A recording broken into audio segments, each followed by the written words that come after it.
There's a saying in military intelligence that the old timers like to throw around whenever we're training up the new guys. We tell them that in this line of work, you're not just collecting information. You're not just analyzing data. You're holding lives in your hands.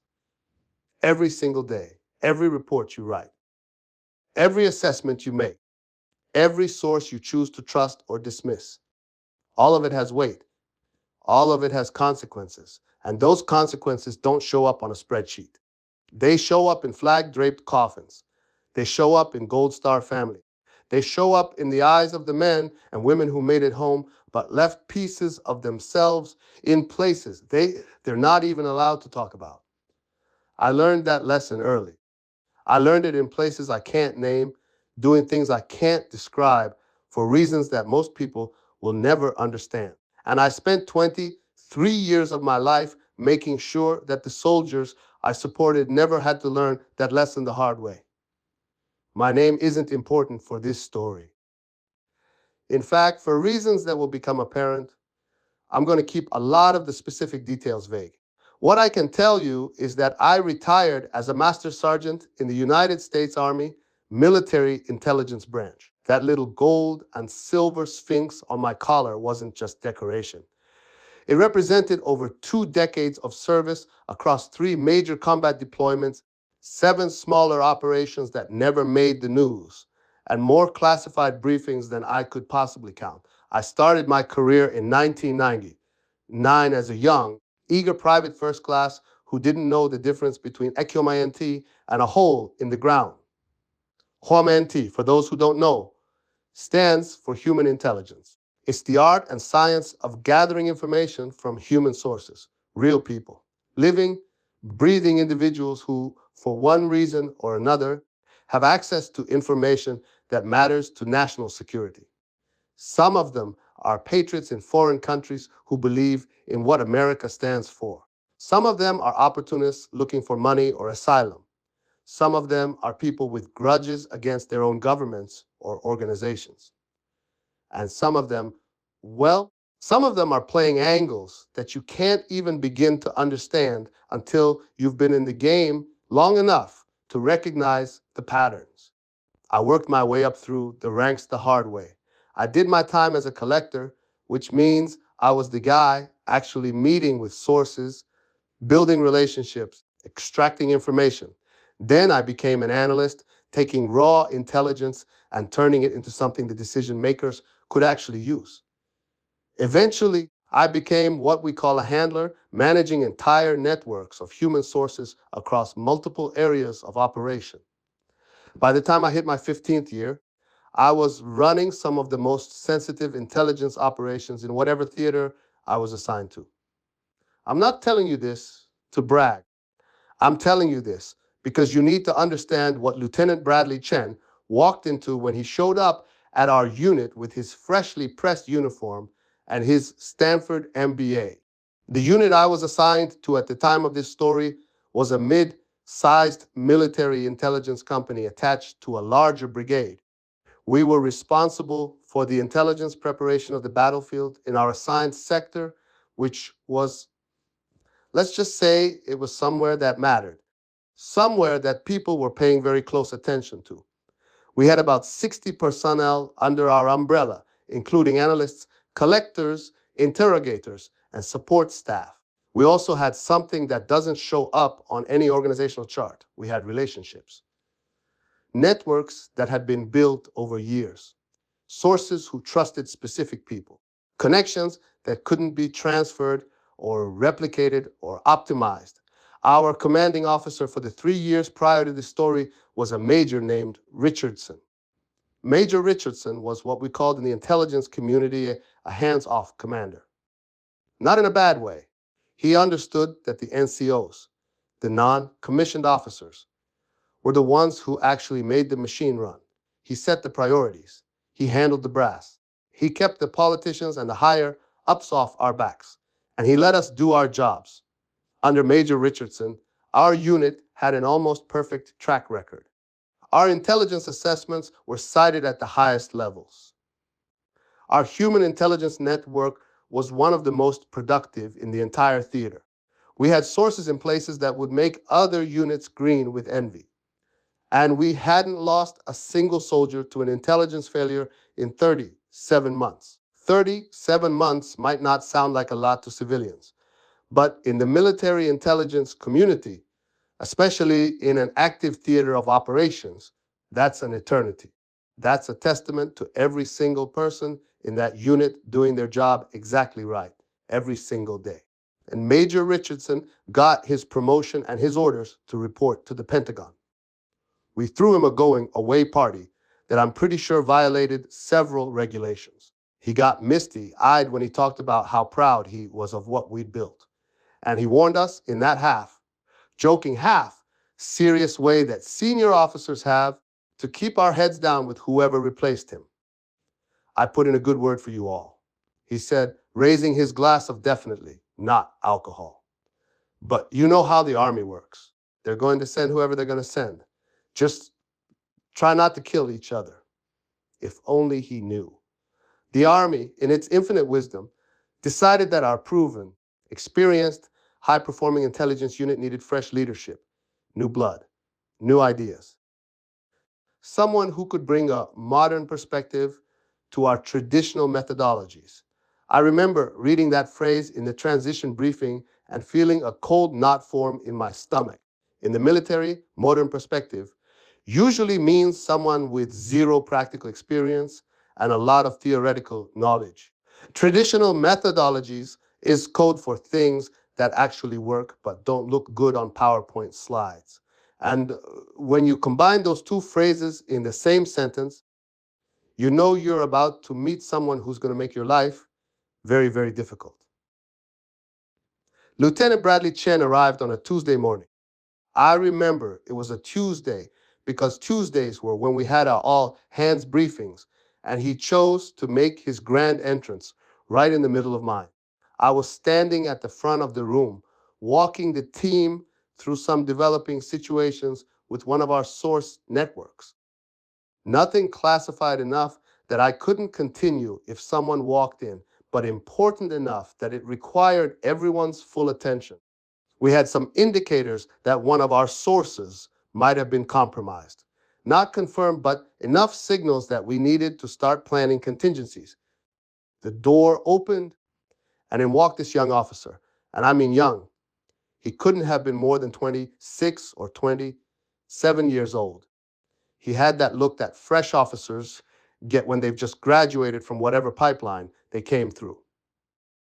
That mixture of confidence and nervousness. That desperate need to prove themselves that practically radiates off them like heat from a furnace.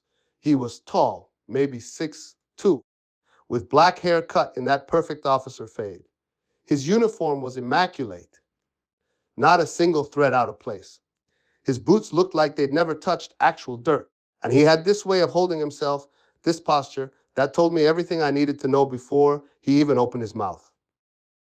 He was a climber, an ambitious one, the kind of officer who viewed every assignment as a stepping stone to the next promotion, the next position, the next bullet point on their resume. Don't stop on my account, he said, interrupting my briefing with a wave of his hand. I'm Lieutenant Chen, your new commanding officer. Please continue. I paused. Every NCO in that room paused, because what Lieutenant Chen had just done was commit about 3 different breaches of military protocol simultaneously. First, you don't interrupt an ongoing briefing unless there's an emergency. Second, you don't announce yourself as the commanding officer until there's been a proper change of command ceremony.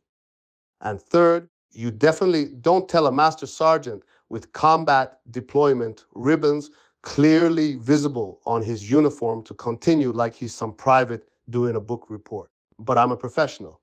I've been dealing with officers of various competence levels for over 2 decades.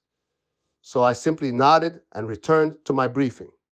As I was saying, Source Cardinal has missed his last 2 scheduled contacts. We've got 3 possible explanations for this.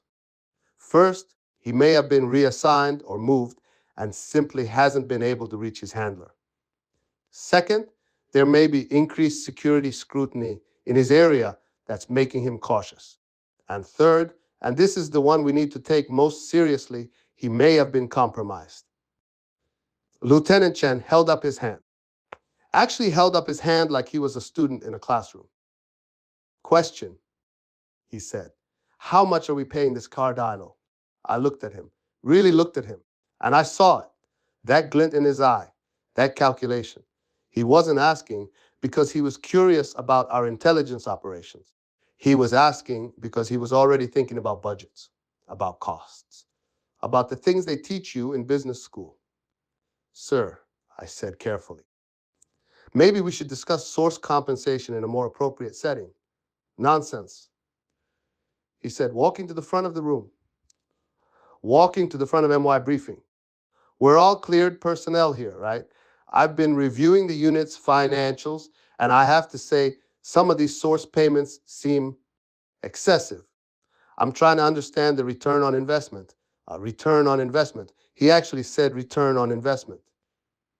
About human sources, about people who are risking their lives, their families' lives, to provide information that kept American soldiers breathing. I felt Staff Sergeant Martinez shift uncomfortably beside me. I felt the entire room tense up because everyone in that room knew what kind of officer we were dealing with now. We'd all seen them before. The ones who looked at military operations and saw a business to be optimized. The ones who thought that efficiency metrics and cost cutting could be applied to warfare the same way they were applied to manufacturing widgets. Sir, I said, and I put just enough edge in my voice to make it clear that I wasn't simply going to roll over. Source compensation is determined by a number of factors, including access level, reliability rating, risk, exposure, and the strategic value of the intelligence they provide. CARADL has been one of our most productive sources for over 7 years. The compensation he receives reflects the value of his access and the danger he faces every single day. Lieutenant Chen smiled. It wasn't a warm smile. It was the smile of someone who thinks they know something you don't. 7 years, he repeated. That's a long time. Don't you think it's possible that a source who's been operating for 7 years has outlived his usefulness? I mean, if he's been feeding information for that long, surely the other side has noticed some patterns by now. Maybe it's time to cut our losses and develop new assets. I stared at him. I stared at him for a long moment. And then I did something I probably shouldn't have done, but that I absolutely do not regret. Sir, I said, with all due respect, and I mean that in the military sense of the phrase, developing a source like card email takes years. It takes relationship building. It takes trust. It takes proving to someone that you'll protect them and their family even when things get dangerous. You can't just develop new assets like you're hiring new employees. And you definitely can't evaluate a human source's return on investment like they're a stock in a portfolio. These are people. And the intelligence they provide saves lives. The room was dead silent. Lieutenant Chen's smile didn't waver, but something in his eyes changed. Something hardened. I appreciate your passion, Master Sergeant, he said slowly. But I've been brought in specifically to modernize this unit's operations. The methods you've been using are outdated. They're inefficient, and they're expensive. I have a mandate from Colonel Harrison to streamline our intelligence collection and reduce operational costs by 30% over the next fiscal year. 30%. He wanted to cut 30% from an intelligence operation in an active theater. I could feel the blood draining from my face. Sir, that's not possible without compromising our capabilities, our networks, our sources. We're already running lean. Any cuts would directly impact our ability to provide actionable intelligence to supported units. That's exactly the kind of thinking I was warned about, Chen said. The old guard resistant to change, married to their traditional methods, unable to adapt to new realities. He turned to address the rest of the room. Let me be clear about something. I don't care how things were done before. I don't care about the way we've always done it. I care about results. Measurable, quantifiable results. And if this unit can't adapt to that reality, then we're going to have to make some changes around here. He looked directly at me. Significant changes. That was day one. Day one of what would become the worst 90 days of my entire military career. 90 days that would end with compromised sources, a failed operation, a classified disaster that required intervention from the highest levels of the intelligence community, and a bill that the American taxpayer will never fully know about. But we'll get to all that. First, let me tell you about the next few weeks when Lieutenant Bradley Chen decided to apply his Stanford MBA to the art of human intelligence collection. When he started questioning every single thing our unit did, demanding that we justify our methods with data and metrics that simply don't exist for the kind of work we do. When he started calling my veteran NCOs into his office one by one, asking them to explain why they should keep their positions. Let me tell you about the time he tried to streamline our source contact procedures, eliminating what he called redundant security measures that were actually the only things keeping our sources alive. Let me tell you about when he decided that our most expensive sources weren't providing sufficient value and demanded that we terminate their relationships. And let me tell you about the moment when I realized that this wasn't just an incompetent officer. This was someone who was going to get people killed.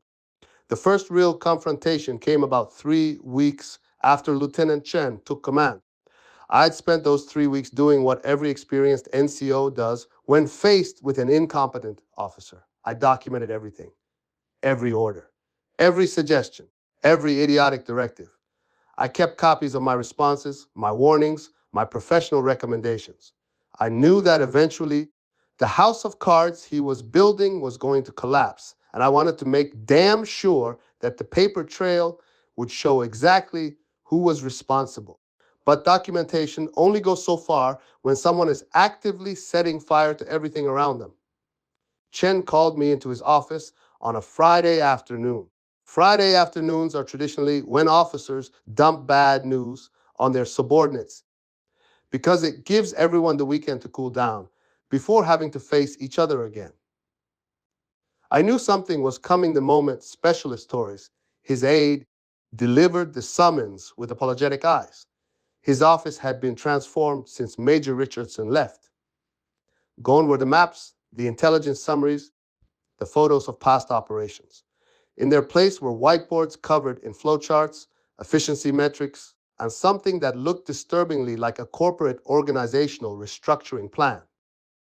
Master Sergeant, please sit down, Chen said without looking up from his laptop. I sat. He continued typing for another 30 seconds, letting me wait. It was a power move. A weak one, but a power move nonetheless. Something they probably taught him in whatever leadership seminar he'd attended between his MBA and his commission. I've been reviewing our human intelligence operations, he said finally, closing his laptop and folding his hands. And I've identified several areas where we can dramatically improve our efficiency. Sir, specifically, I've noticed that we're maintaining payment relationships with 17 human sources across our area of operation. 17. That seems excessive. Sir, those 17 sources represent a network that took over a decade to build. They provide coverage of different aspects of the operating environment. Some focus on military movements, some on political dynamics, some on economic indicators, some on social and tribal factors. Together, they give us a comprehensive picture of, I understand, he interrupted, you have many sources. What I'm questioning is whether we need many sources. My analysis suggests that we could achieve adequate intelligence coverage with perhaps 7 sources, maybe 8, if we're selective about which ones we retain. I felt my jaw tighten. Sir, with respect, you've been here for 3 weeks. Some of these source relationships go back years before you arrived. Before I arrived, they represent institutional knowledge and trust that. That's exactly the problem, Chen said, leaning forward. This unit has become complacent, stuck in old ways. We're maintaining sources not because they're productive, but because we've always maintained them. That ends now. I want you to identify the top 7 performers and prepare termination packages for the remaining 10. Termination packages. He wanted to terminate 10 human sources, like they were employees being laid off from a corporation. Sir, I can't do that. Chen's eyes narrowed. Excuse me? Sir, terminating a human source isn't like canceling a contract with a vendor. These are people who have exposed themselves to extreme risk by cooperating with us. Some of them have families who are also at risk because of their association with our operations. If we just terminate them without proper extraction procedures, without ensuring their security, we're potentially sending them to their deaths. And even beyond the moral dimension, sir, if word gets out that we've abandoned sources, no one will ever work with us again. Our intelligence capabilities in this entire region could be permanently compromised. Chen smiled that cold smile I was coming to know so well. I appreciate your concern for these individuals, he said, but my mandate is clear. Reduce operational costs by 30%. Human source payments represent our largest discretionary expense. The math is simple, Master Sergeant. Either we cut sources or we cut personnel. And I don't think you want me to start looking at which NCO positions might be redundant. And there it was. The threat. Cut the sources or I'll cut you. I stood up slowly. I looked Lieutenant Chen directly in the eyes, and I said something that I've been holding in for 3 weeks. Sir, I'm going to give you a piece of advice, free of charge. You can take it or leave it, but I want you to remember that I offered it. Chen raised an eyebrow. This unit, I continued, has been successful for a long time because the people in it understand that intelligence work isn't about spreadsheets. It isn't about metrics. It isn't about ROI. It's about trust. It's about relationships. It's about understanding that the information we gather isn't just data. It's the difference between soldiers coming home alive and soldiers coming home in boxes. You didn't build any of this. You don't understand any of this. And if you tear it down trying to make your numbers look good for whatever colonel is reviewing your file, you're going to get people killed. Real people. Americans and the sources who trusted us to protect them. I turned toward the door. Sir, I will not participate in terminating sources who have faithfully served this country.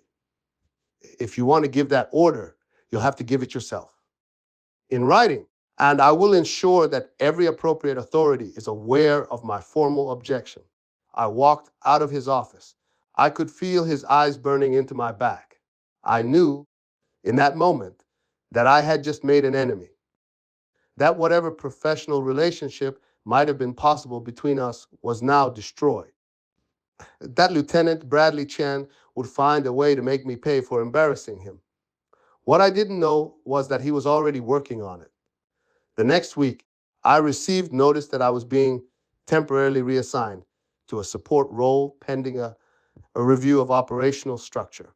My access to source networks was suspended. My team was dispersed to other sections. 23 years of experience, and I was essentially put in a corner where I couldn't interfere with whatever Chen was planning. And I knew exactly what he was planning. Staff Sergeant Martinez kept me informed as much as he could without risking his own position. Chen had brought in his own people, junior officers and NCOs who didn't know the sources, didn't know the networks, didn't know the delicate balance of trust and security that kept everything functioning.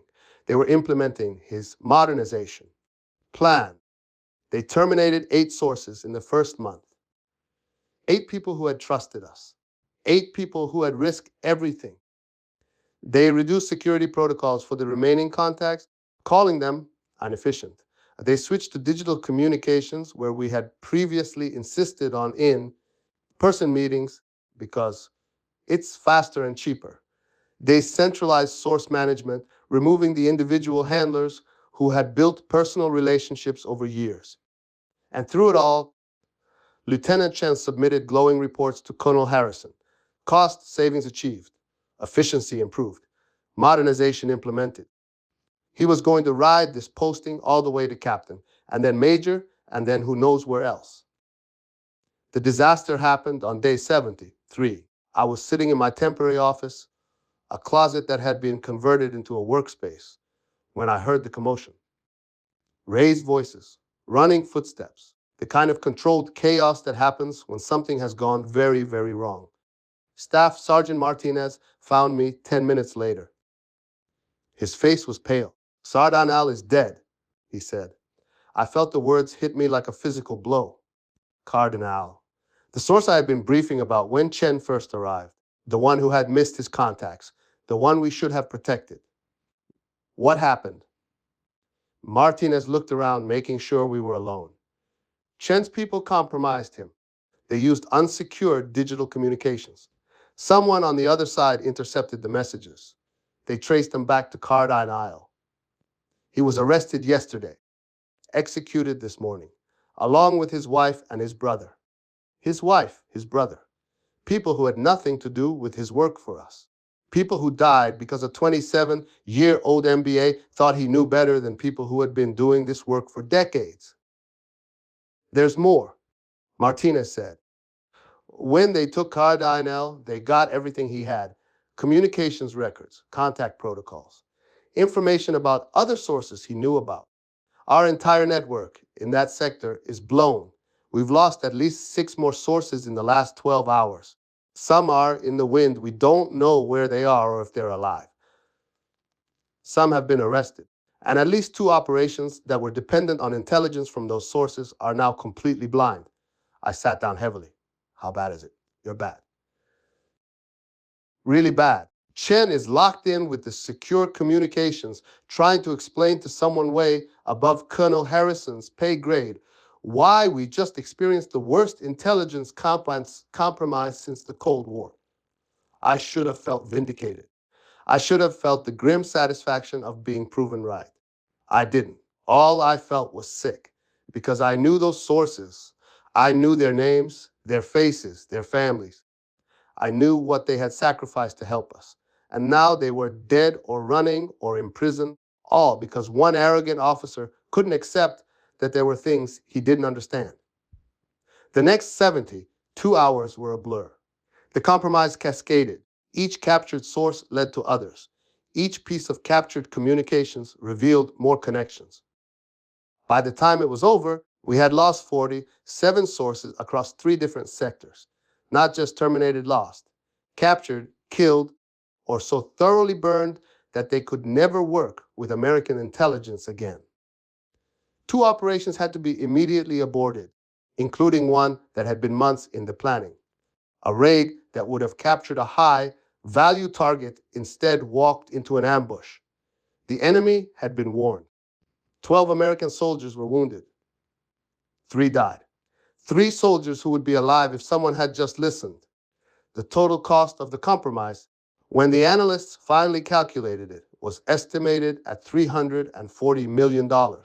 That included the lost sources, the failed operations, the compromised positions, the emergency extractions for assets who were still salvageable, and the long-term damage to our intelligence capabilities in the region.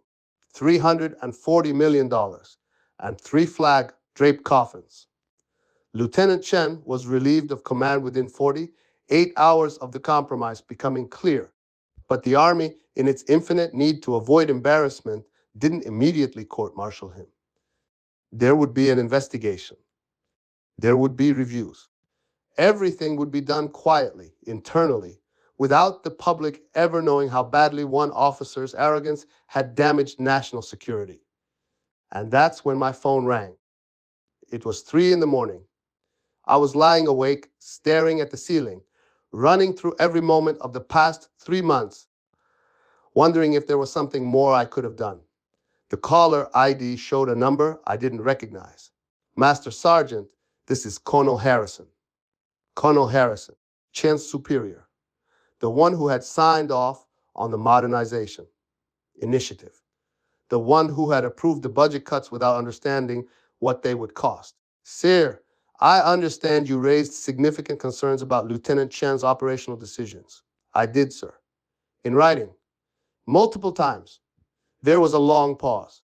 I need you back, Harrison said. Whatever support role you were assigned to, consider it terminated.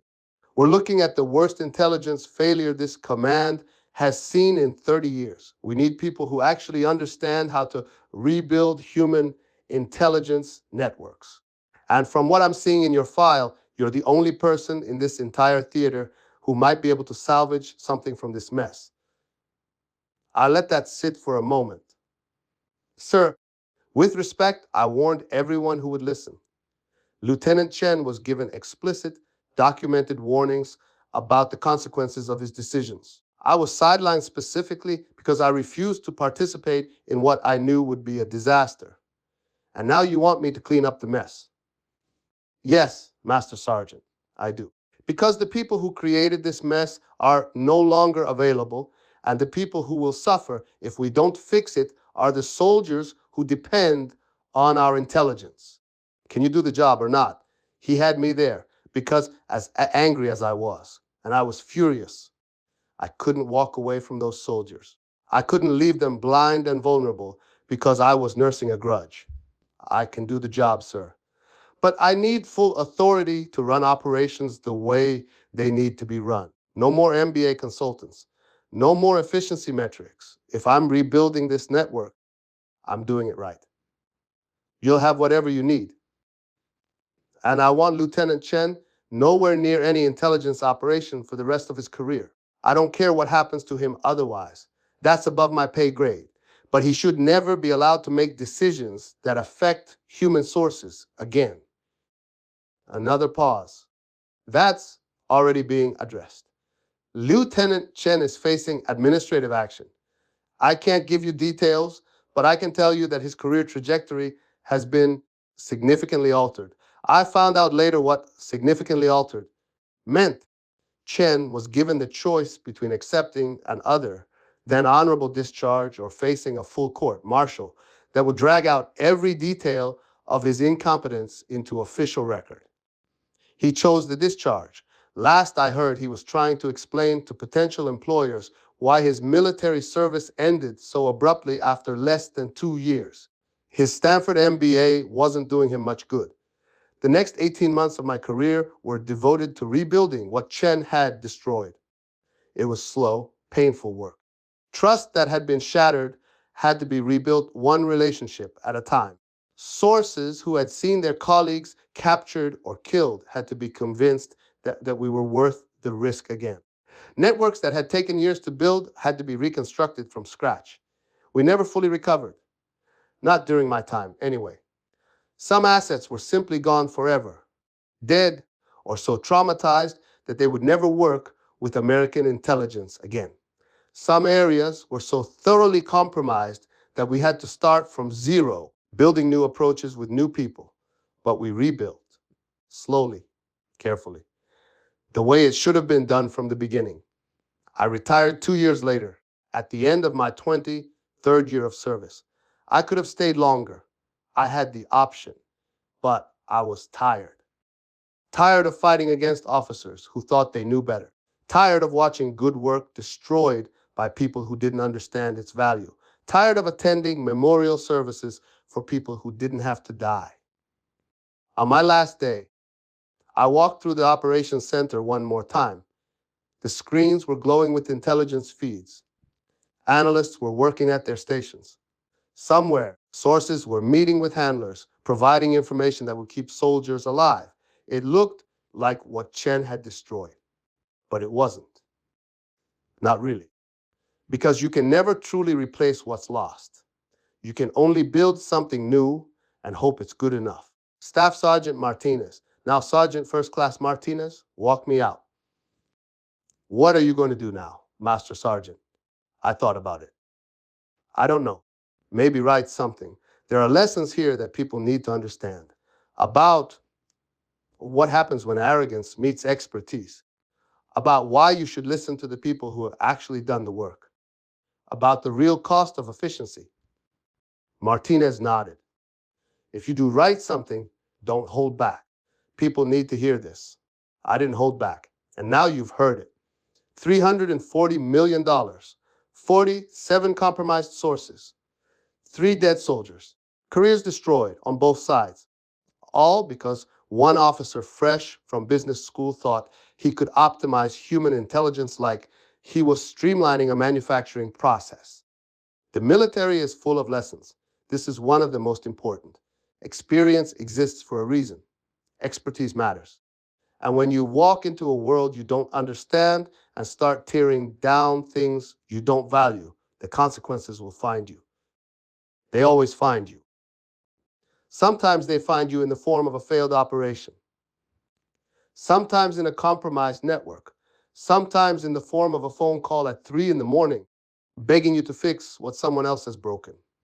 And sometimes, if you're very unlucky, they find you in the form of flag, draped coffins, and families who will never understand why their loved ones aren't coming home. Lieutenant Chen learned that lesson, learned it the hardest possible way. I hope whoever is listening to this story learns it without having to pay that price. That's what I've got for you today, folks. If this story resonated with you, if you've ever dealt with an incompetent manager or officer who refused to listen to experienced professionals, drop a comment below. Let me know your stories. And if you want more content like this, hit that subscribe button and the notification bell so you don't miss the next one. Until next time, this is your narrator signing off. Stay safe out there and listen to your NCOs.